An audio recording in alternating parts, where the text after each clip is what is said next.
میترسم که در صدای عشق عاشق روزه مرا بیزاری و دلبر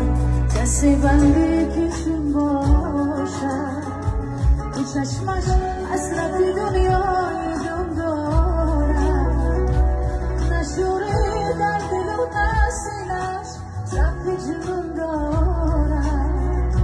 به آگه این همه دنیای من کور است دیگر زیستن برایم در جهان مانندگی دور است تو بر قصد زمان و خصم نامردان با من